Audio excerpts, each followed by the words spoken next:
మనం ఎందుకు పితృదేవతలు అని చెప్పి మనం పిండం పెడతామంటే ఎవరి వల్ల అయితే మనం వచ్చాం వాళ్ళు మర్చిపోకూడదని చెప్పి.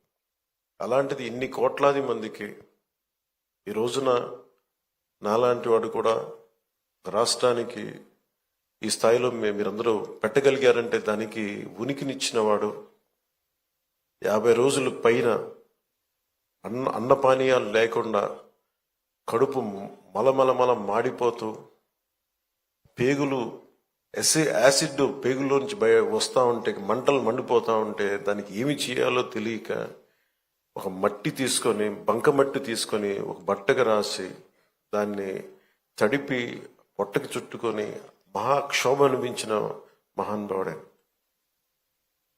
భార్య చనిపోయింది, కొడుకు చనిపోయాడు, కేవలం సమాజం కోసం దేశం కోసం బతికిన మహానుభావుడైన ఆయన వేదన ఇవన్నీ ఎప్పుడు ఎక్కువ మందికి తెలియదు. ఆయనకి ఏదో ఒక ఆయన వల్ల వచ్చిందని ఒక చిన్నప్పుడు స్కూల్లో చదువుకుంటూ మాకు అనిపించి అంతకుమించి ఎప్పుడు ఉండేది. నాకు ఎప్పుడు కూడా ఎందుకు వెతికేవాడంటే స్పెషల్ పాలిటిక్స్కి వచ్చాక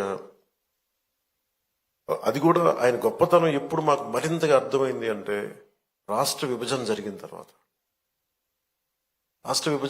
తర్వాత ఎవరైతే మనకి మూలకారకులు ఆంధ్రప్రదేశ్కి ప్రతిసారి పొట్టి శ్రీరాములు గారి విగ్రహం ఎతకాలి అంటే ఆర్యవైశ్య సమాజంలో దొరుకుతుంది తప్ప తక్కువ చోట్ల దొరుకుతుంది.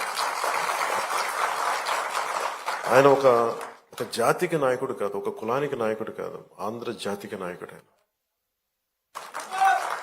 అలాగే భాషా ప్రయుక్త